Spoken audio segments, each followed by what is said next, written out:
문학을 공부하는 방송 문학정독의 무스베입니다. 네, 안녕하세요. 반갑습니다. 지금 저희 집에서 녹음하고 있는데요. 함께 하던 분들이 다 개인 사정으로 못하게 되셔서 저 혼자 하고 있습니다. 이번 주도 사실 방송을 할까 말까 고민을 많이 했었는데요. 아마 어제까지만 해도 그냥 안 하는 게 좋겠다, 이렇게 생각을 하고 있었어요. 하지만 작년 12월 말부터 꾸준히 해왔었고, 저한테는 오랫동안 성실하게 이어가는 게 중요하기 때문에 오늘도 방송을 하게 됐습니다. 사람이 2명, 3명 이렇게 많으면 좋겠지만 혼자서도 할 수 있잖아요. 그래서 이 방송을 보시는 분들 중에 혹시라도 마음이 있으시면 신청 지원을 해주시면 좋겠습니다. 저랑 함께 이 방송을 즐겁게 하면 좋을 것 같아요. 이 방송을 하는 유익이 여러 가지가 있겠습니다만, 혼자 하면 나만의 생각을 나누는 거잖아요. 근데 2명, 3명이 있으면 서로의 생각을 들을 수 있고 공유할 수 있기 때문에 내가 얻어가는 것들이 더 커지죠. 저는 항상 나의 육체에 갇혀 있기 때문에요. 그래서 저는 혼자 하는 것보다 항상 여럿이서 하는 걸 좋아합니다. 혼자보다 더 많은 것들을 얻어갈 수 있으니까요. 그래서 꼭 같이 했으면 좋겠습니다. 네, 같이 했으면 좋겠고요. 제가 요번에 읽은 소설은 보건교사 아는영입니다. 이걸 읽게 된 계기는 최근에 넷플릭스에서 이 동명의 드라마, 6부작 드라마를 봤어요. 그걸 먼저 보고 나서 이게 소설이 있었지, 원작이 있었지. 그래서 사서 바로 일주일 만에 다 읽었습니다. 300쪽도 안 되는 분량이고요. 이렇게 페이지가 빡빡하지도 않고 쉽게 잘 읽힙니다. 표지도 예쁘고요. 내용도 경쾌하고 유쾌합니다. 재밌게 읽었어요. 그래서 넷플릭스와 소설의 차이, 그러니까 영상과 텍스트의 차이에 대해서 고민을 해보게 됐습니다. 둘 다 보신 분들은 이거 두 개를 비교하는 재미가 있을 거예요. 제가 정리한 바는 텍스트의 경우 옴니버스 형식이라는 느낌이 들었습니다. 총 10개의 단편이 나오는데 각각의 단편들이 따로 독립해 있는 느낌이랄까? 10개의 단편이 10명의 학생들 같은 느낌인 거죠. 하지만 한 반을 이루고 있다. 그리고 그 한 반에 아는영이라는 주인공이 있는 거죠. 각각의 단편들에는 아는영이 반드시 나옵니다. 나오는데 주인공으로서 나온다기보다는 그 단편을 지배하고 있는, 주도하고 있는 그 인물들의 서브로서, 그러니까 보조자로서 나온다는 인상이 있었어요. 물론 아는영이 주인공인 단편도 있죠. 그런 구성이 흥미로웠고요. 보통 우리가 이런 구성을 볼 때 제목도 보건교사 아는영이잖아요. 아는영이 주인공이 돼서 10편의 단편을 끝까지, 처음부터 끝까지 책임지고 이끌어갈 수 있겠죠. 그러면 드라마가 돼버립니다. 넷플릭스에. 하지만 이게 소설이기 때문에 장편 소설이지만 단편 소설 묶음집이라고 봐도 무방할 것 같아요. 좋았던 것은 그러니까 드라마는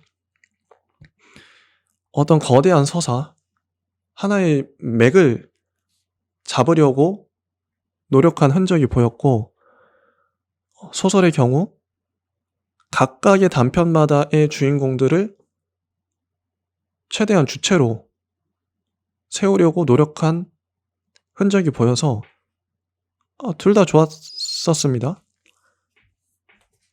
저는 넷플릭스 드라마보다는 소설이 더 괜찮았었고요. 그리고 이걸 둘 다 보시고자 하신다면 소설을 먼저 읽고 영상을 보시기를 추천을 드립니다. 아무래도 영상을 먼저 보고 이 소설을 읽으면 재미가 좀 반감되는 것 같아요. 왜냐면 그 단편의 그 뒤의 이야기들이 어떻게 될지 이미 알고 있기 때문에 영상이 상상력을 가로막는 거죠. 그래서 나의 상상력이 시각적인 이미지들의 차단, 이미지들로 침범하지 못하도록 소설을 먼저 읽고 나서 이 이야기를 영상이 어떻게 구현했는가, 그걸 보는 맛이 좋을 것 같아요. 이 소설은 2015년 12월 7일 1판 1쇄가 나왔고요. 넷플릭스 오리지널 드라마의 경우 2020년에 나왔던 걸로, 하반기에 나왔던 걸로 알고 있습니다. 거의 한 5년 만에 나온 거죠. 재밌는 건 이게 민음사 오늘의 젊은 작가 시리즈인데요. 9번이 정세랑 작가님의 보건교사 아는영이고 13번이 조남주 작가님의 82년생 김지영입니다. 이 두 작품이 이 시리즈에서, 여긴 지금 24번까지 있네요. 이 시리즈에서 가장 유명하고 잘된 작품들이라고 보여요. 그러니까 흥행한 거죠. 작품성은 차치하고라도 대중적으로 많이 알려진 작품 탑2가 아닐까. 재밌는 건 이 두 작품 다 82년생 김지영, 보건교사 아는영, 여자 주인공 이름이 제목입니다. 그리고 둘 다 영상화, 영화나 드라마로 만들어졌고요. 엄청난 센세이션을 일으켰죠. 그리고 두 작품 다 주인공, 영상화의 주인공은 정유미 씨였어요. 우연인지. 아마 제 생각엔 82년생 김지영의 정유미 씨가 연기를 하는 걸 보고 넷플릭스 드라마에서도 캐스팅한 게 아닌가. 이경미 감독님과 정세랑 작가님이 넷플릭스 영상의 각본을 쓰셨더라고요. 그러니까 소설가님께서도 이 소설을 쓰는 것과 영상의 대본을 쓰는 건 완전 다른 일일 텐데, 그 작업을 하시면서 재밌으시기도 하고 되게 생각을 많이 하셨을 것 같아요. 제가 작가라고 해도 고민을 많이 했을 것 같습니다. 영상화를 옮기면서 포인트는 이걸 어떻게 거대한 서사로 하나의 줄거리로 엮을 것인가 였던 것 같아요. 물론 이 단편들을 그대로 영상화하는 것도 좋겠지만 아무래도 하나의 거대한 줄거리가 있는 게 시청자들한테 더 다가간다고 생각을 했던 것 같습니다. 10편의 단편 중에서 물론 이제 다뤄지는 에피소드도 있지만 아예 영상에서 나오지 않는 에피소드도 있어요. 예를 들면 오리 선생 한아름, 옹공교사 박대응, 요 에피소드는 영상에 안 나옵니다. 그리고 레이드버그 레이디, 이 에피소드도 빠져 있고요. 영상에서 나오는 에피소드는 원어민 교사 맥켄지, 럭키 올란, 토요일의 데이트메이트, 사랑의 젤리피쉬, 전학생 옴, 요 정도가 나옵니다. 가로등 아래 김강선도 나오죠. 그러니까 이런 에피소드를 하나로 엮었어요. 그리고 이 소설에 아예 안 나오는 인물을 등장시키기도 하죠. 넷플릭스에선 문소리 씨가 대표적인데 아예 소설엔 안 나왔던 인물이 아는 형의 조력자이자 멘토로 나옵니다. 그런 걸 비교하는 재미도 쏠쏠하고요. 그럼 본격적으로 소설의 디테일을 보기에 앞서서 이것도 한번 얘기해 봐야겠네요. 표지를 보면 이 수채화 같은 느낌 되게 예쁘죠? 아마 예뻐서 산 분들이 많을 거예요. 이 책을.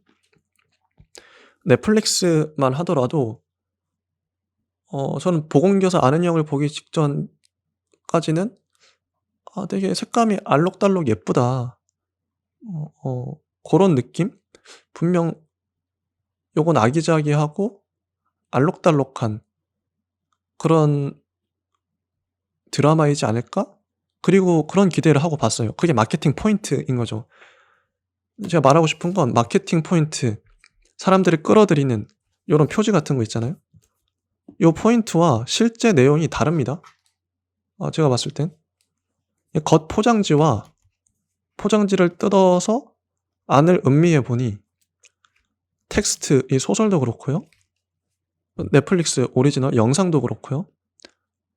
정작 보여지는 이미지는 알록달록하고 예쁜데, 귀여운데 안을 뜯어보니까 물론 귀여운 것도 있죠. 예쁜 것도 있지만 그 안은 더 다채롭다. 이렇게 해야 팔리니까요. 다 이해합니다. 근데 이런 이미지가 다가 아니다. 그런 거죠. 영상의 경우 전 좀 기괴하다. 그리고 무섭다. 괴물들이 터졌을 때 하트 젤리들이 나오는데 그 젤리 자체는 예쁘지만 괴물 자체는 징그럽고 무섭고 기괴한 모습이에요. 유령도 마찬가지고요. 이런 게 B급 감성이겠죠. B급은 비주류 감성인데 만약에 이거 철저하게 주류만 공략을 했다면 그런 기괴하거나 무섭거나 잔인한, 어떻게 보면 약간 이상하게 보이는 장면들은 다 제거하고 변형시켜서 한없이 이런 귀여운 이미지들, 예쁜 이미지들로만 도배를 했겠죠. 하지만 그러지 않았습니다. 그게 호불호가 갈리는 결정적인 이유이자 원인이었던 것 같아요. 잘한 결정이라고 봅니다. 만약 예쁜 이미지들로만 도배를 했다면 말 그대로 헐리우드 영화처럼 되는 거죠. 대중 취향을 100% 만족시키는, 100% 만족시키고 싶은 그런 범작이 되지 않았을까. 하지만 넷플릭스의 드라마는 호불호가 확실히 갈리는 작품입니다. 호불호가 갈린다는 건 그만큼 좋아하는 사람은 어떠한 요인 때문에 좋아하고, 동일한 요인 때문에, 그 동일한 요인 때문에 어떤 사람은 싫어해요. 이런 작품이 낫지 모든 사람이 좋아하는 작품이 과연 좋은 작품이라 할 수 있을까? 그런 의문은 듭니다. 호불호가 갈린다는 게 반드시 나쁜 의미는 아닌 거죠. 그만큼 색깔이 있다는 거. 그 색깔을 누군가 좋아해 주면 좋은 거고 아니면 말고. 그런 작품이었던 것 같아요. 넷플릭스의 영상은.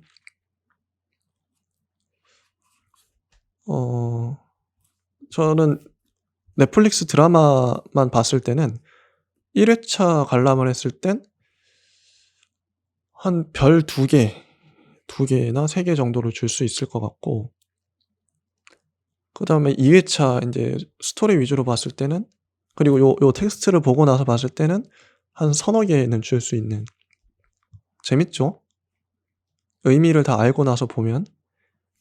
그래서 그 영상은요, 불친절하고 어떻게 보면 과도한 것들이 많이 보입니다. 소설을 본 사람들이 보면 재밌을 거예요, 분명히. 아, 이건 이런 의미고 이런 백그라운드 스토리가 있고. 영상만 봤을 때 어떤 사람들은 난해하고 좀 기괴하고 이질감이 느껴져서 싫은 거죠. 그래서 소설을 먼저 읽고 영상을 보셨으면 좋겠다. 자, 인제 한번 본격적으로 디테일하게 들어가 보도록 하겠습니다. 제가 보통 줄을 치는데요. 줄을 안 쳤어요. 그래서 하나씩 단편 10편을 한번 하나씩 보겠습니다. 제가 책을 넘기면서 와닿았던 문장들 위주로. 이게 재밌는 게요, 이 방송을 어떻게 보면 독후감이기도 하고요. 감상을 나누는 감상문이기도 하고요. 근데 왜 찍는가? 왜 굳이 방송을 송출하는가? 의미가 있습니다. 제가 막상 해 보니까요, 이게 신비한 거기도 한데, 보통 책을 읽고 끝나잖아요. 영화를 보고 끝나잖아요. 근데 그거를 정리되지 않은 생각들이 부유하고 있죠. 모호한, 희미한 생각들. 근데 그것들을 이 시간에 어쨌든 1시간이면 1시간 동안 앉아서 이 책에 대해서 혹은 영화에 대해서 얘기를 한단 말이죠. 그럼 흐릿한 게 뚜렷해집니다. 불투명한 게 선명해지죠. 언어화한다는 건 포착하는 일이니까요. 근데 이게 선명하게 만드는데 중요한 건, 저도 말을 하다 보면 말이 말을 낳는 경우가 있습니다. 그러니까 제가 이미 정리한 것들을 말하는 경우도 있지만, 제가 미처 생각지도 못했던 것들을 순식간에 뱉어내는 경우가 많이 있어요. 그러면서 저도 말을 하면서 깜짝 놀라는 거죠. 이런 것도 발견하는 재미가 있습니다. 이게 방송을 하는 가장 큰 이유 같아요. 스스로 깜짝 놀라는 거죠. 내가 이런 말을 한다고? 그러니까 어떤 분들은 뭐 사람마다 다르겠지만요, 자기가 이미 생각한 것들을 다 털어내는, 배설하는 그런 방송을 하는 분도 분명히 있을 겁니다. 100%의 생각이 있다면 한 60이나 70 정도 흘려보내는 거죠. 혹은 30. 근데 저는요, 다른 게, 제가 한 30 정도의 생각을 갖고 있으면 말하다 보면 50, 60, 70, 100 이렇게 올라갑니다. 내가 생각지도 못했던 것들이 팡팡 터지는 거죠. 이래서 방송을 합니다. 그러니까 방송을 하면서 소진된다는 게 왜냐면, 소진되는 건 100을 갖고 있던 사람이 50이나 60 정도 말을 하면 당연히 소진되겠죠. 내가 얻는 게 없잖아요, 방송하는 시간 동안. 다 털어내는 거니까. 에너지를 발산, 분출하는 거니까요. 하지만 내가 에너지를 받는다, 나에게 어떤 추가적인 이익이 있다, 이득이 있다, 그거는 난 30밖에 안 가지고 있는데 이렇게 말을 하니까 100이 돼버렸네? 그럼 에너지를 받는 거죠. 그게 저한테는 더 의미가 있는 것 같아요. 당연히 듣는 분들도 저희의 방송을 들으면서 내가 몰랐던 것들을 생각하게 되네? 그러면 좋을 것 같습니다. 서로 윈윈하는 거죠. 자, 보겠습니다. 첫 번째 단편 제목은 사랑해 젤리피쉬입니다. 젤리피쉬가 해파리의 영어 이름이라고 하더라고요. 이 에피소드는 혜현과 승권의 에피소드라고 할 수 있습니다. 재밌죠? 아는 형이 제일 먼저 나오지 않고요. 영상에서는 아는 형이 어린 시절부터 나옵니다. 그게 순서상 맞죠? 영상은. 영상과 텍스트의 차이는 영상은 직관적이에요. 보이는 대로 사람들은 바로바로 받아들입니다. 생각할 시간이 없어요. 깜빡깜빡 하는데 번개가 치는 것처럼 바로바로 생각을 하고 넘어가야 돼요. 영상은 너무 압도적으로 이미지가 몰려오니까요. 그래서 사람들을 자꾸 생각하게 하면 안 돼요. 그냥 보이는 대로 믿게 만들어야 돼요. 그래서 친절한 서사가 영상에서는 중요합니다. 평론가가 아닌 이상 어떤 의미를 하나하나 밝힐 겨를이 없어요. 영상의 경우. 하지만 텍스트는 다른 게 한 문장을 읽더라도 곱씹을 수가 있고 멈춰서 생각할 수 있어요. 막 영상처럼 이미지가 몰려오진 않는다는 거죠. 압도적으로. 그래서 영상은 폭력적입니다. 매체 자체가. 감독이 의도한 바대로 철저하게 시청자들은 복종할 수밖에 없고요. 근데 텍스트는 내가 얼마든지 이 텍스트 안에서 놓을 수가 있어요. 잠깐 멈춰서 생각할 수도 있고 한 문장에 뭐 하루 종일 머물러도 상관없죠. 읽다가 이해가 안 되면 앞으로 넘어가기도 하고요.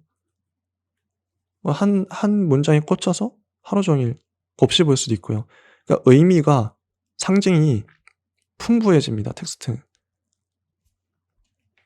그런 게 좋죠. 이게 소설의 맛이고요. 요즘 바쁜 현대인들은 소설을 읽을 시간이 없죠. 그 많은 상징과 의미들 언제 다 곱씹고 앉아 있습니까? 시간도 없는데 머리도 아픈데 잘 읽히지도 않고요. 너무 복잡하고 어렵고요. 소설이요.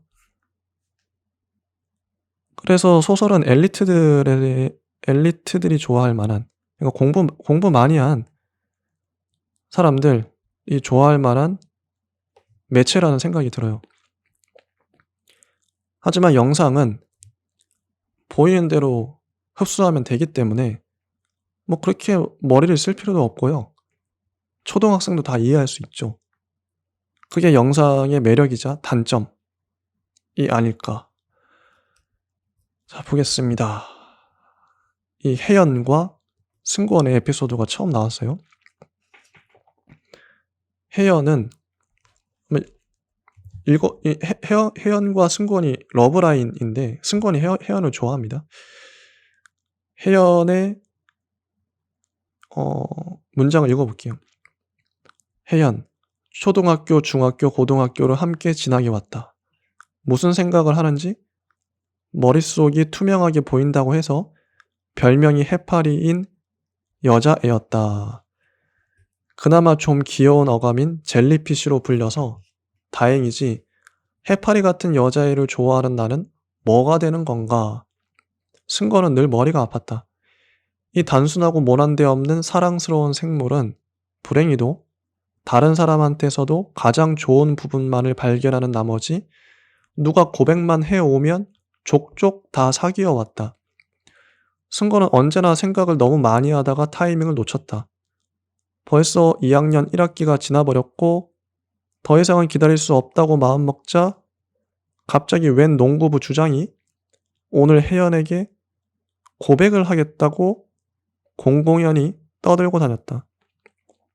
혜연이라면 그놈한테서도 가장 긍정적이고 빛나는 어떤 부분을 찾아낼 게 뻔했다. 문장 너무 좋죠. 한 문단을 통으로 읽었는데요. 그러니까 이 정세령 작가님은 기본적으로 문장을 상당히 잘 쓰신다고 생각을 해요. 어떤 특징을 잡아내서 그걸 설득력 있게, 그리고 어떤 그 포인트를 잡아내서 읽는 맛도 있고요. 정말 잘 쓰십니다. 리듬감도 있고요. 이걸 다 읽을 수는 없기 때문에 어쨌든 이렇게 나왔어요. 이런 인물 묘사가 나왔고, 그리고 아는 형도 뒤에 나옵니다. 아는 형, 보건교사 아는 형은 자잘한 일은 있어도 큰 사고는 일어나지 않는 학교 생활에 만족하고 있었다. 오늘까지는.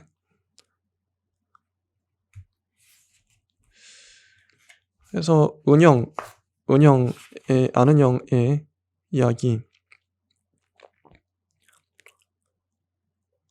은영은 아주 일찍 자신의 세계가 다른 사람의 세계와 다르다는 걸 깨달았다. 명료하게 인식하기 시작한 것은 10살 무렵이었다.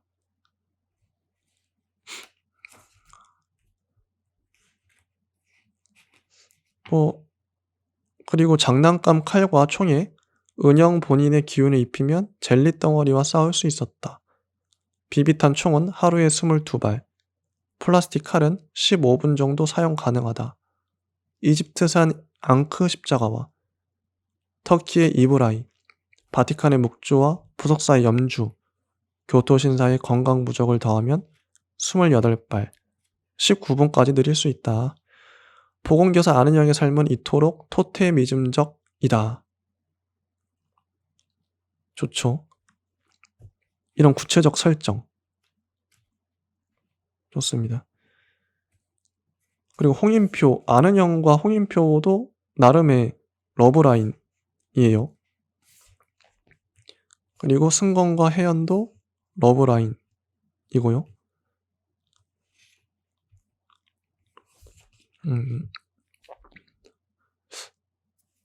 재밌어요.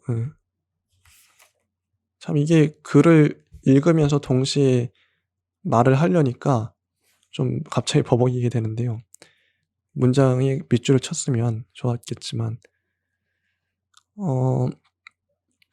아는 형은 아까의 한문 선생을 보호하고 있던 거대한 에너지 장막에 감탄하고 있었다. 보건실에만 박혀 있다 보니 가까운 데서 보는 건 처음이었다. 누군가 그 선생님을 매우 사랑했던 사람이 죽어서도 강력한 의지를 남긴 게 틀림없었다. 그런 보호를 받고 있는데 왜 다리를 다쳤지? 희한한 일이다. 친해지기 힘들어 보이는 사람이었지만 만약 사태가 심각해지면 도움을 구해야 할지도 모르겠다고 생각했다. 거의 걸어다니는 행운의 부적이나 다름없었다. 탐났다. 역시 처녀 귀신일까? 남자애의 목에 박혀 있었던 것은 손톱일지도 모른다. 이런 식으로. 그래서 승권은 혜연을 자꾸 찾아다닙니다. 혜연이가 농구부 원에게 고백을 받으려고 하는데 승권은 그걸 막고 싶은 거죠. 근데 승권은 어지러워요. 사랑에 빠져서 어지럽습니다. 이걸 또 아는 형이 또 쫓아가고 아는 형은 이 홍인표 선생님한테 승권이 어딨냐 그러고 이거 서로 추격하는 그런 스토리가 이어져요. 그러다가 아는 형이 지하실로 갑니다. 지하실로 가고 지하실에서 그 젤리들을 처치하는 거죠. 여기서는 이제 젤리로 나와요. 그 영적인 존재들이.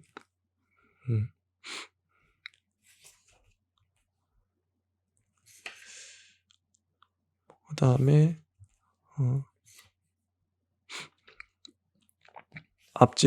앞지석이 나오죠. 지하실로 내려가니까 앞지석이 가로막고 있고 이게 재밌는 게요. 앞지석이 있는 곳에서 인표가 전화를 아버지에게 걸어요. 이 장면은 영상에 안 나옵니다. 영상에서 뺀 것들이 있는 거죠. 이런 게 재밌었고 잠깐만요. 저런 돌은 꼭 뒷면에 뭐가 더 있던데 은영이 말릴 새도 없었다. 인표가 으라차하고 앞지석을 뒤집었고 두 사람은 다음 순간 보이지 않는 차이라도 치인 듯 뒤로 나자빠졌다. 손전등이 떨어지며 건전지가 튀어나갔다. 지하층이 크게 울렸다. 난리가 난 거죠. 짧은 비명과 함께 복도에서 아이들이 쓰러졌다. 맨살에 뭔가가 박혀 있었다. 모든 아이들이 공격을 받은 건 아니었다. 많은 아이들이 쓰러지긴 했지만 모두는 아니었다. 잠시 쓰러졌다 일어난 아이들은 일제히 옥상으로 향하기 시작했다. 주변에서 말을 걸어도 전혀 듣지 않았다. 어떤 영적인 공격을 받은 거죠. 이거 문장만 읽었을 때는 뭐 나름의 상상을 할 수 있겠지만 영상은 적나라하게 절묘하게 표현합니다. 그게 영상의 장점이겠죠. 연기를 통해서 보여주니까 효과가 극대화되죠. 상상을 가로막기도 하고요. 그러니까 문장으로는 이렇게 몇 문장으로 썼던 걸 넷플릭스에서는 몇 분 동안 보여줄 수가 있어요. 그러니까 길이의 차이, 그 시간의 차이. 이 얘기를 좀 하면 좋을 것 같은데요. 이 거대한 괴물이 나옵니다. 이 앞좌석을 들추니까. 이 거대한 괴물이 나오는 씬, 아이들이 도망가고 난리가 나는 씬이 거의 몇십 분 동안 이어지는데 분량으로 치면 거의 한 60분에서 거의 한 20-30분, 거의 2분의 1, 뭐 3분의 1 가량을 잡아먹죠. 그런데 이 텍스트로 치면은 몇 쪽이 안 됩니다. 그런 장면이. 그러니까 다른 거죠. 분량의 분배가 동일한 장면을 처리하더라도 텍스트에선 짧게 넘어갈 것을 영상에선 하도 강조하다 보니까 그게 압권인 거죠. 길어질 수밖에 없었다. 특히나 넷플릭스 같은 데서는 아무래도 대중화를 노리다 보니까 사람들은 그런 스펙터클한 장면을 원할 것이고 거대한 괴물, 거대한 두꺼비가 나오는 게 얼마나 압도적이에요. 멋있고 흥미진진하죠.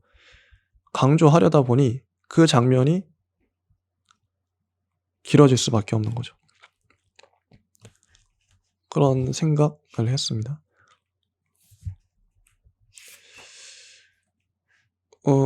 그리고 이 거대한 생물을 은영은 비비탄을 쏴서 막습니다. 막아내요. 그리고 이렇게 끝나요. 첫 번째 에피소드는.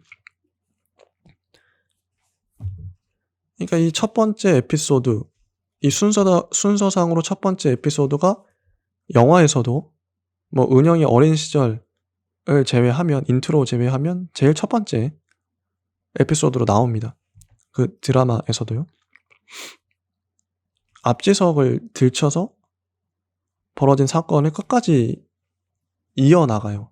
하지만 소설에서는 이 에피소드는 이대로 끝나버립니다. 완결이 되고요. 두 번째로 넘어가 버려요. 토요일에 데이트메이트. 놀토였다. 공식적으로 주 5일째였지만 토요일에는 격주로 영재반 수업이 있어서 놀토라는 말은 M고 교사들에게 여전히 쓰였다. 놀토에는 놀이터에 간다. 재밌죠? 놀토에는 놀이터에 간다. 학교에 다니기 시작한 이후 은영은 언제나 그래왔다. 은영이 가는 놀이터에는 은영의 첫사랑이 산다. 이 첫사랑은 꼬마 아이예요. 어렸을 때 미끄럼틀에서 떨어져 죽었다 그랬나? 그 아이가 놀이터에 항상 있습니다. 머리에서 항상 조금 피가 나는 아이였다. 어렴풋이 이상하다는 생각은 했어도 겨우 5살이었던 은영은 꽤 오래 깨닫지 못했었다. 은영이 정현을 좋아했기 때문에 더 늦었는지도 모른다. 누가 좋아하지 않을 수 있겠는가? 정현은 다른 친구들은 보지 않고 은영만을 봐줬다. 은영이 오면 놀던 걸 모두 던지고 은영에게 달려와줘서 좋았다. 유령인데요. 다른 애들과는 달리 언제 가든 그 놀이터에 늘 있어서 약속을 참 잘 지킨다고 생각했다. 다른 애들이랑 노는 건 정현이랑 노는 것에 반도 재미가 없었다. 둔감한 은영의 부모는 은영이 혼잣말을 한다고 걱정했다. 사교성이 없는 애라고 말이다. 은영은 다만 좀 다른 쪽의 사교성이 좋았던 것뿐인데 정현이를 만나러 은영은 토요일마다 놀이터에 갑니다. 이 아이를 혼자 둘 수 없는 거죠. 은영은 마음이 아파져서 과자를 사들고 종종 놀이터에 가곤 했다. 봉지를 뜯어두면 정연이 달려와서 까드득 까드득 씹었다. 과자는 줄지 않았지만 소리는 생생했다. 여전히 정연과 노는 것은 좋았다. 학교에서는 이미 은영이 이상한 애라고 소문이 나고 난 다음이었다. 이제 영리하게 구분할 줄 안다고 생각해 조금만 자만하면 꼭 혼동을 하고 실수를 했다. 아이들은 귀신같이 은영의 기묘한 부분을 알아챘다. 어린 은영은 점점 말수가 줄었고 정연과 놀이터에 앉아서 엄마를 기다렸다. 죽지 않아도 죽은 아이가 아니라도 엄마가 데리러 오지 않을까봐 걱정하기 시작했다. 부모님이 은영의 상태를 두고 격하게 싸웠기 때문이다. 가끔 정연이 부러웠다. 사람들은 정연을 무서워하지 않고 무서워할 필요가 전혀 없는 은영을 무서워했다. 자, 이런 문장을 좋아하는데요. 예를 들어 이런 거죠. 사람들은 정연을 무서워하지 않고 무서워할 필요가 전혀 없는 은영을 무서워했다. 뭔가 앞뒤가 맞으면서도 곰곰하게 생각을 하게 만드는 문장이죠. 이런 거 좋아합니다. 다른 동네로 이사를 가고 학교를 졸업하고 취직을 하고 다시 학교로 돌아가서도 은영은 놀이터를 찾고 있다. 처음 정연을 만났을 때도 팔았고 지금도 파는 과자들을 골라서 말이다.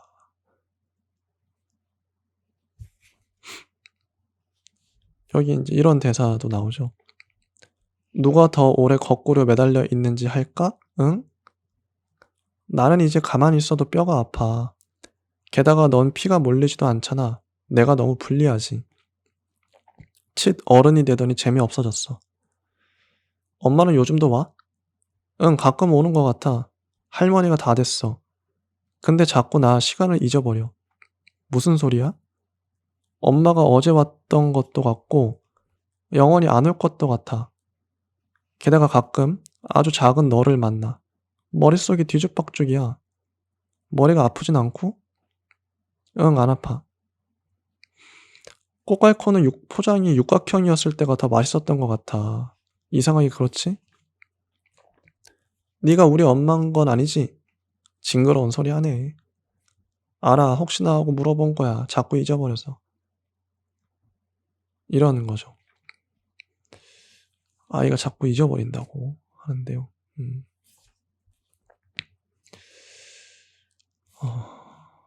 참,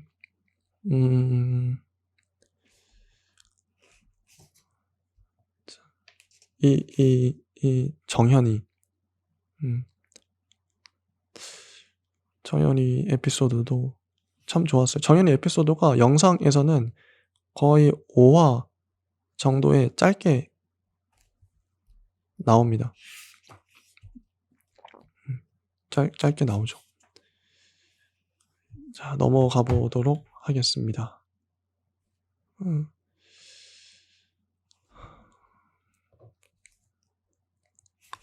그 다음에 럭키 혼란이라는 에피소드가 있어요. 럭키와 혼란은 별명입니다. 박민우, 본명보다 더 자주 혼란이라고 불리는 고3이 있고, 민우, 그다음 구지형, 럭키라고 불리는 고3이 있죠. 둘이 친구예요. 근데 민우와 지형, 혼란과 럭키, 별명인데 이 두 친구는 영상에선 다른 이름으로 나옵니다. 소설에선 둘 다 남자인데요. 영상에서는 한 사람은 여자고 한 사람은 남자예요. 둘이 또 러브라인이 되는 거죠. 일부러 그렇게 바꾼 것 같습니다. 거의 둘이 어떤 이성적인 감정을 느낄 수도 있도록. 이 둘은 말썽을 일으킵니다. 봉사활동 인증서를 이거를 잘 복사하기 위해서 도장을 지우개로 파요. 그런 작업들. 근데 이걸 은영이 두 사람의 친밀감, 연결고리를 보고 젤리처럼 이렇게 있으니까요. 영적인 것들을 운영은 다 보니까. 그래서 그 두 사람을 떼어 놓기 위해서 노력을 합니다. 그런 스토리예요. 예. 그리고 결국 인제 둘이 붙어 다니는 걸 어떻게 떼냐. 털을 밀어서. 왜냐면 털에 젤리가 더 잘 달라붙기 때문에. 그래서 머리를 밀도록 유도하고. 뭐 이런 스토리가 나옵니다. 이 스토리도 재밌고요. 나름의 캐릭터를 볼 수 있어서. 머리를 밀어도 안 되니까 겨드랑이 털을 묶자. 요런 전략까지. 되게 기발하죠. 재밌기도 하고요. 그런 스토리가 나옵니다. 그리고 둘은 계속 뭔가 말썽을 부리죠. 예. 아무래도 인제 소설이다 보니까 문장을 많이 읽는 것이 좋은 것 같아요. 단순히 스토리를 요약하는 건 영상을 보신 분이나 소설을 읽은 분도 충분히 할 수 있는 거죠. 단순 스토리 정리가 대체 무슨 의미가 있을까요? 중요한 건 의미죠. 의미. 제가 어떤 걸 느꼈는가, 어떤 생각을 했는가, 이런 것들을 나누는 게 듣는 분들도 더 의미 있을 거고요. 최대한 문장을 많이 읽어 드리려고 하고 있습니다. 이 에피소드는 지나가고 원어민 교사 맥켄지. 맥켄지도 영상에서 주요 인물로 등장을 했죠. 빌런처럼.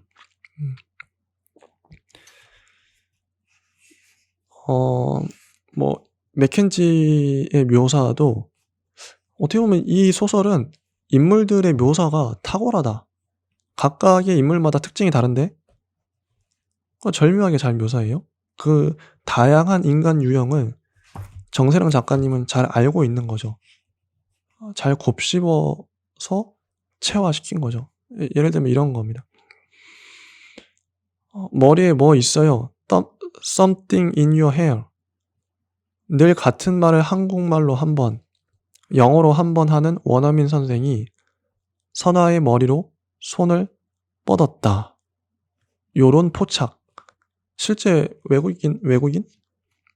영어를 잘하는 사람들이 이렇게 하죠. 한국말로 한 번, 영어로 한 번. 포착을 잘 한 거죠.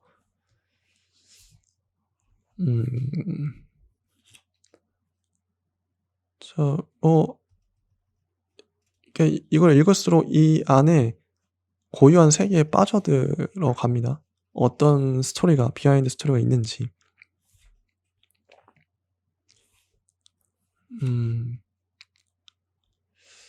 맥켄지 선생.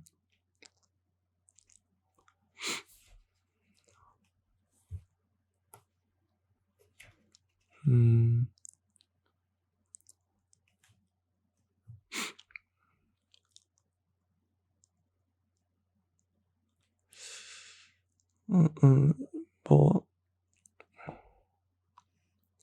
계속 볼게요. 어떤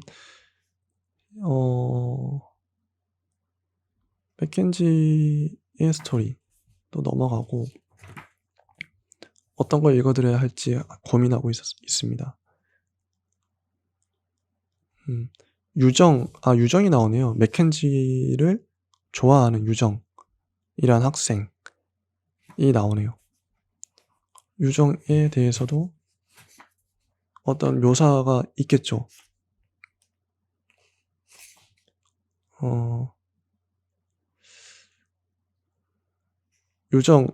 유정은 입안에서 그 말을 계속 굴려본다. 좋아하는 사람, 맥쌤 좋아해요. 선생님이 좋아요. 입안에서는 이렇게 달고 완벽한데 막상 어제 혼자 방에서 말해볼 때는 너무나 우스꽝스러운 목소리와 발음으로 나왔다. 아마 누구에게도 끝까지 말할 수 없을 것이다. 다른 애들은 그렇게 쉽게 하는 말, 유정이 하면 기분 나쁜 농담이나 심하면 공격으로까지 받아들여질 테니까.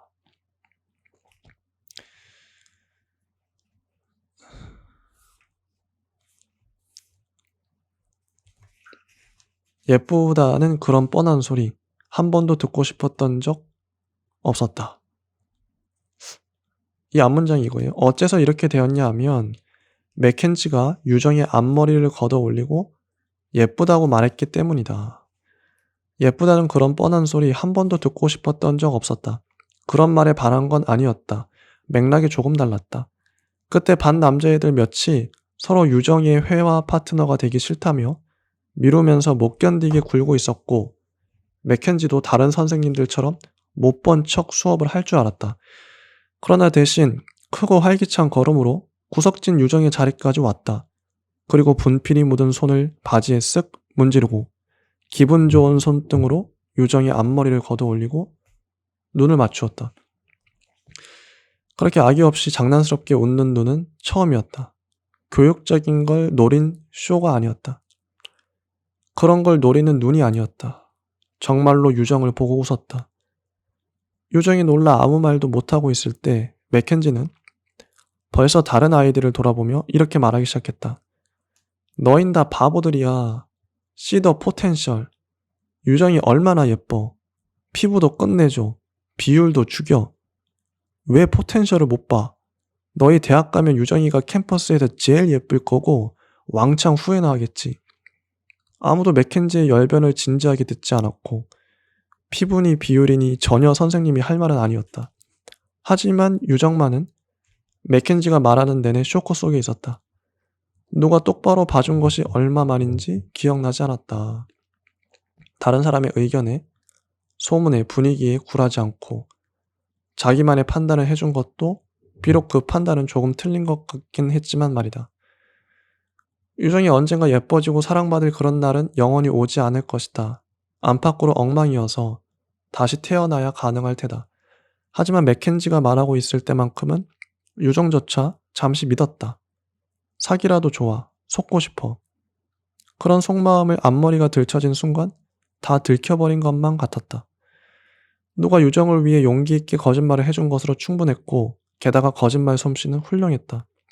매끄럽고 단단한 무언가를 연상시키는 거짓말이었다.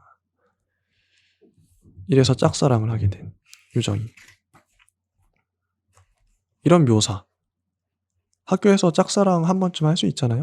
아이들 학생 시절에.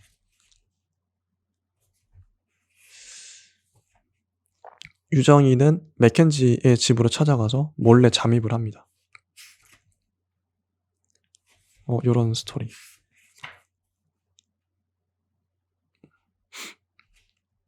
그리고 중간중간에 인표와 은영의 스토리도 들어가요. 인표는 술을 싫어했다. 정확히 술이 싫다기보다는 많지 않은 사람들이 싫었다. 선생님들 회식이란 오후 4시에 시작해서 마셔도 시계를 보면 7시 반이기 마련. 벌써부터 짜증이 치밀어 오르는 것이었다. 조금만 마시면 기분이 좋을 텐데 꼭 그 조금을 지나쳐서 실수를 하고 하지 않아야 할 말을 하고 다음날 껄끄러워진다. 선생님들이라고 해서 예외는 아니었다. 스트레스가 심한 직업이다 보니 더하면 더했지 덜하지는 않았다. 왜 인류는 더 우아하지 못할까? 교양 있게 자제하지 못할까? 내가 이렇게 맛있는 참치를 사주는데 왜? 이런 거죠. 재밌죠? 쭉쭉 넘어가서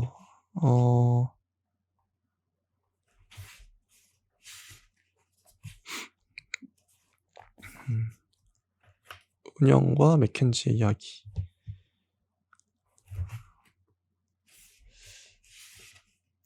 모든 문장들이 아름다워요. 그 다음에 오리 선생 한아름이라는 에피소드도 있습니다. 아기 오리가 학교 연못에 나타난 거죠. 얘는 근처의 오리 농장으로부터 탈출한 오리인데 다시 오리 농장에 돌려줬는데 다시 또 나왔어요. 그래서 오리를 결국 학교에서 키우게 됐다는 있을 법한 스토리죠. 보통은 오리보다는 뭐 강아지, 고양이를 아이들이 좋아해서 그 학교에서 키우게 됐다. 이런 스토리 있을 법하잖아요. 영상에도 오리가 나옵니다. 근데 오리의 스토리는 안 나오죠. 그래서 사람들이 저 오리는 왜 나오는 거야? 이렇게 생각할 수 있는데 여기 나옵니다.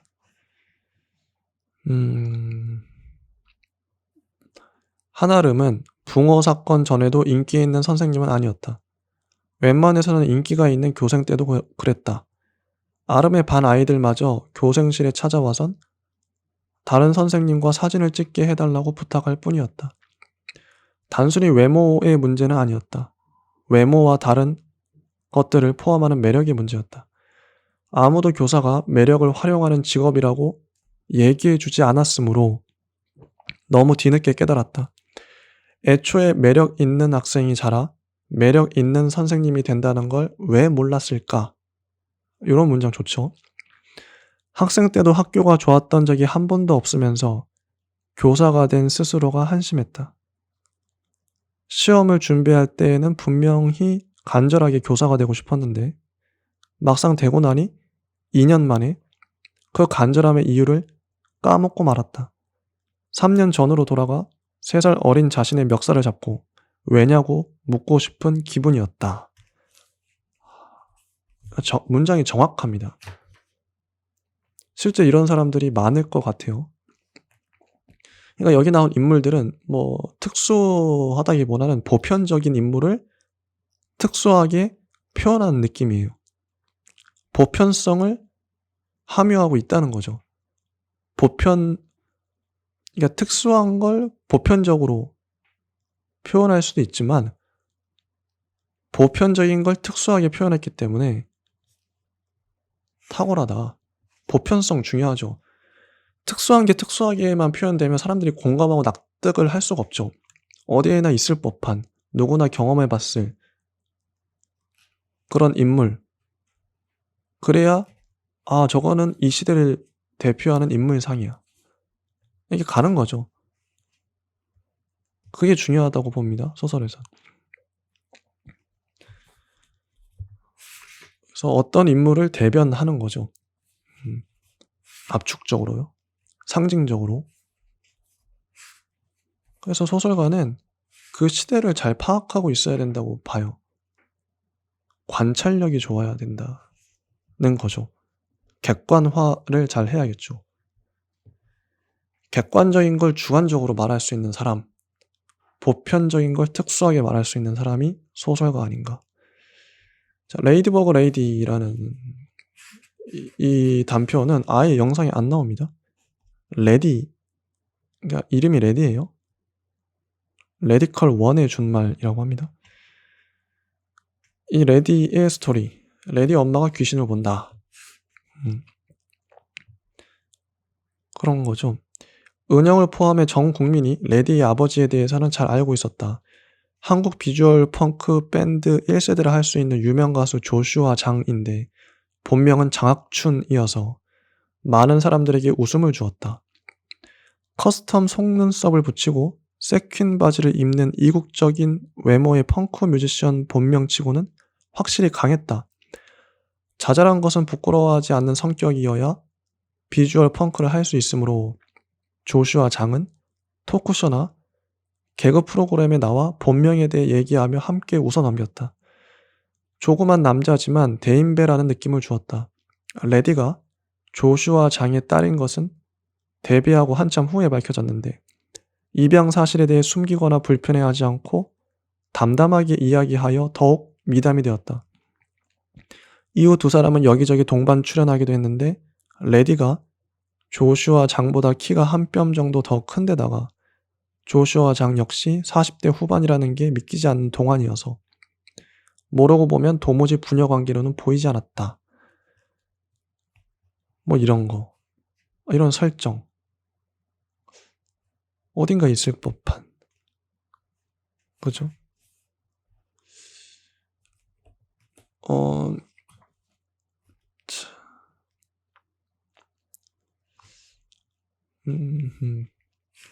레이디버그 레이디는 1990년대에 데이트곡이 되었다. 영국에서는 원곡과 비슷하게, 핀란드에서는 뉴에이지풍으로, 일본에서는 엔카로 번안되었다. 유명한 중국계 미국인 디자이너가 무당벌레의 무늬로 전위적인 컬렉션을 선보이며 조슈아 장에게서 영감을 얻었다고 인터뷰하기도 했다. 뭐 이런 거죠.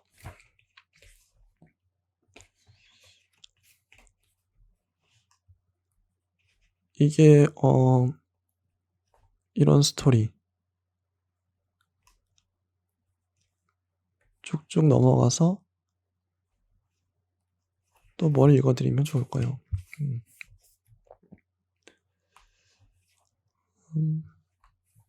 레디 엄마가 유령을 보는데 그 유령이 실제로 없는 거죠. 자, 가로등 아래 김강선이라는 에피소드를 넘어가면 중학교 동참 김강선이 오랜만에 은영이 앞에 나타납니다. 근데 강선이는 죽었죠. 그림자가 없으니까요.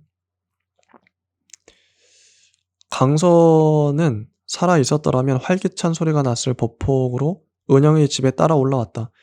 마지막으로 본 게 16년 전인지 17년 전인지 그랬다. 그 어색할 만한 공백을 뛰어넘어 찾아온다는 게 죽은 사람들의 신기한 감각이었다. 아, 요거 좋아요. 잘 포착했어요. 소설가는 어떤 진실을 발견하는, 포착하는 사람이라고 생각합니다. 두 사람은 같은 반이었고 각자 문제적 시간을 보내고 있었다. 은영은 지금보다 훨씬 미숙해서 아무도 말을 걸지 않았는데 대뜸 이상한 대답을 한다든지 친구의 등짝을 갑자기 사색이 되어 턴다든지 하는 행동으로 이미 좋은 평판을 얻기는 힘들게 된 상황이었다. 그 나이를 떠올릴 때면 아쉬운 마음이 먼저 드는 은영이었다. 조금만 더 능숙했으면 모든 게 나았을 텐데 하고 말이다. 아무도 함께 밥을 먹어주지 않는 나날이었다.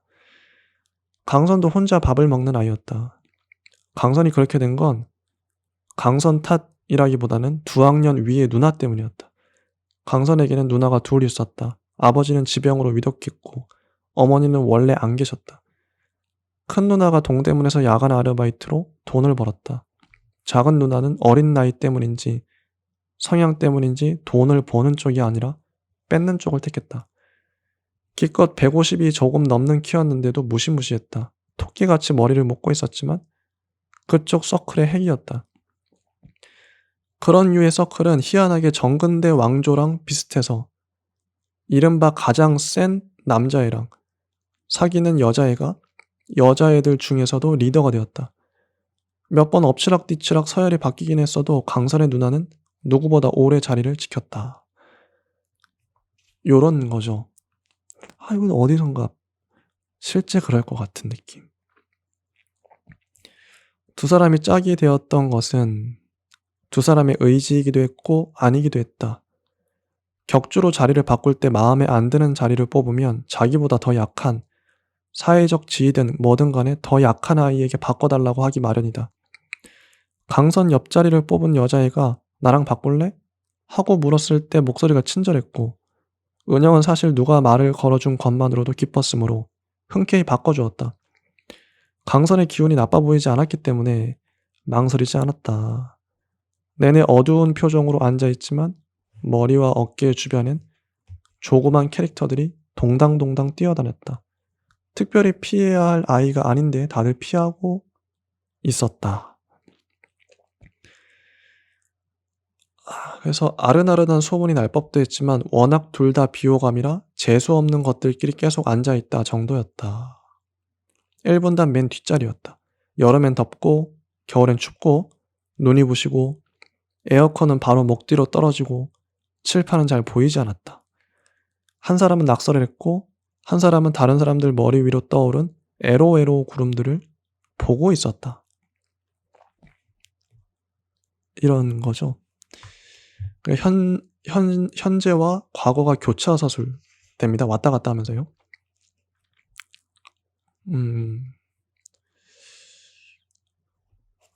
자, 한번 계속 볼까요? 요런 강선이 이런 말을 하죠. "너는 말이야 캐릭터 문제야." 뭐라고? 장르를 잘못 택했단 말이야. 칙칙한 호러물이 아니라 마구 달리는 소년 만화여야 했다고. 그랬으면 애들이 싫어하지 않았을 거야. 그 꼴로 다치지도 않았을 거고. 만화가 아니야. 그렇게 다르지 않아. 그래서 내가 한번 그려봤지? 강선이 스케치 한 장을 내밀었다. 거기엔 교복을 입은 은영이 5등신 정도 되는 비율로 치마는 좀 짧아진 채 그려져 있었다. 5등신이 기분 나쁜지, 멋대로 치마를 잘라먹은 게 기분 나쁜지 얼떨떨했다. 그 그림 속 은영의 한 손에는 무지개 깔때기 칼이, 다른 손에는 총이 들려 있었다. 은행이 뭐라 반응하기 전에 강선이 의자에 걸려있던 커다란 가방에서 정말로 깔때기 칼과 비비탄 총을 꺼냈다. 낡고 흠집이 있는 게 분명 강선이 어릴 때 가지고 놀던 물건인 것 같았다. 도구를 쓰라고 멍청아. 아, 다치지 말고 경쾌하게 가란 말이야. 하. 코미 섹시 발랄? 아무래도 섹시는 무리겠지만 그렇게 말하면서 강선이 은영의 납작한 가슴, 그리고 그 이후로 딱히 발육이 좋아지지 않았으므로 강선의 예언이 맞기도 했다. 를 삐딱하게 쳐다보았으므로 은영은 기운을 차리고 지우개를 던졌다. 캐릭터를 바꿀 수 있을 것 같았다. 장르를 바꿀 수 있을 것 같았다. 지우개가 명중하는 순간 은영은 예감했다. 그러므로 지금의 은영은 사실 강선의 설정인 셈이었다. 그죠? 이렇게 해서 은영이 지금의 은영이 될 수 있었던 거죠. 좋은 친구였어요. 강선은 어떻게 죽었냐면 크레인 사고였어. 넘어오는데 그대로 깔려버렸어. 멍청한 말이지만 나는 그런 상황이 생기면 언제나 피할 수 있을 거라 생각했거든. 피하기는 무슨. 비싸서 그래. 사람보다 크레인이. 그래서 낡은 크레인을 계속 쓰는 거야. 검사를 하긴 하는데 무조건 통과더라. 사람보다 다른 것들이 비싸다는 말을 들을 때마다 살아가는 일이 너무나 값없게 느껴졌다.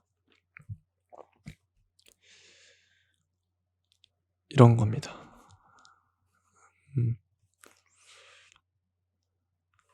이런 거죠. 이런 거고요. 그 다음에 전학생 옴이라는 에피소드 또 있습니다. 전학생이 온 지는 사실 조금 되었다. 얼굴이 달처럼 둥글고 입술은 붉어서 한복이 잘 어울리게 생겼네 싶은 전통적인 미인이었다. 사실 한복이 아니라 어느 나라 민속 의상을 입혀놔도 잘 소화할 수 있을 것 같은 동그란 얼굴이었다. 전학생이 가족 없이 혈혈단신이라 시설에 살고 있다는 얘기는 참 빨리도 퍼졌다. 그런 얘기는 어디서 새서 어떻게 퍼져나가는 걸까? 이런 문장.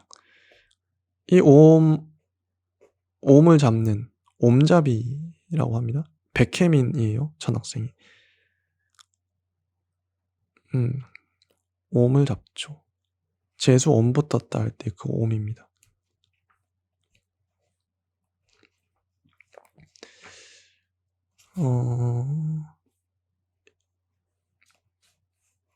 그래서 NPC 같은 역할인 거죠.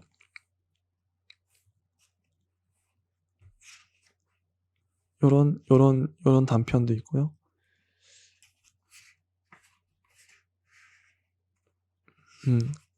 은영은 이 혜민을 도와서 수술을 해줘요. 더 이상 옴잡이로 살지 않도록, 더 이상 반복해서 태어나지 않도록.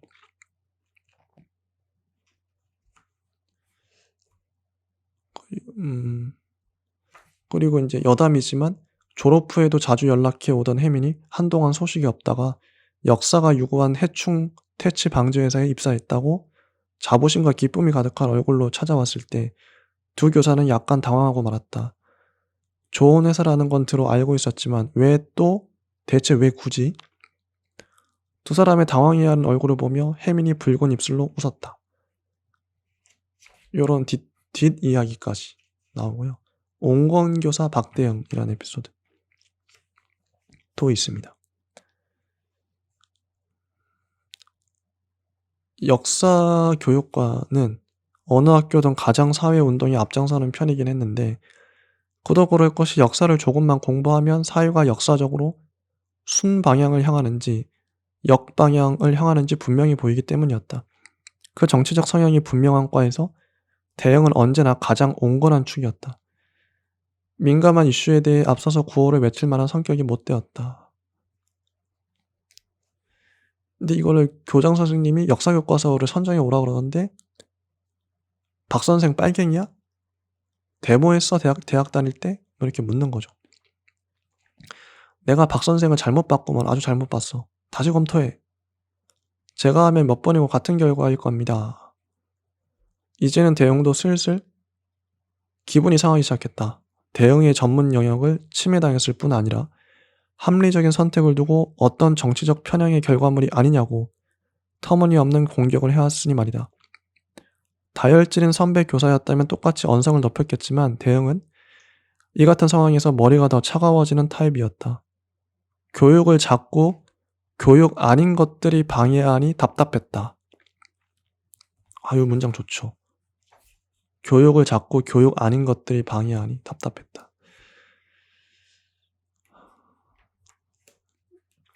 이런 역사 교과서 관련된 에피소드고요. 그리고 마지막 에피소드, 돌풍 속에 우리 둘이 안고 있었지. 위층에서 자꾸 뭔가 하는데 소리가 들립니다. 쿵쿵거려요. 이게 또 집에서 하는 맛이죠. 아무튼 이 정도로 해보고요. 예, 이렇게 해보고 요거 한번 읽어드리고 싶어요. 이 뒤편에 후기가 있는데요. 추천의 글. 제가 제일 와닿았던 건 이슬아 작가님의 후기입니다. 한 장 정도 되는 짧은 분량인데 읽어볼게요. 아는 형 근처에서 얼쩡대고 싶다 라는 제목. 읽어보겠습니다. 보건교사 아는 형은 끝내주게 재미있는 소설이다. 아무리 소설이 싫어지는 날에도 이 소설만은 결코 싫어할 수 없다. 나에게 권력이 있다면 이 책을 전국 고등학교의 필독서로 지정할 것이다. 그리하여 이 땅의 모든 학생과 교사의 가슴 한 구석에 물로켓을 든 아는 형이 안경을 고쳐 쓰고 있게 만들 것이다. 진짜 바라는 것은 따로 있다. 나는 그냥 아는 형 가까이서 살고 싶다. 조연의 조연으로라도 아는 형 근처에 얼쩡대고 싶다. 아는 형이 있는 세계는 그렇지 않은 세계와 천지 차이다. 그 세계에선 친절한 사람들이 이긴다. 초능력과 유머가 포함된 친절이다. 초능력과 유머로도 수습할 수 없는 일들이 벌어지지만 그들은 어떻게든 다시 한다. 도무지 이기지 못하는 것까지 친절함에 포함되어 있다는 걸 알면서도 친절을 포기하지 않는 사람들이다. 함부로 냉소하지 않고 좋은 것들을 수호한다. 그러니까 보건교사로 근무하면 세계가 아주 끔찍해지지는 않는다. 아는 형에게는 세계 정화 능력이 있다.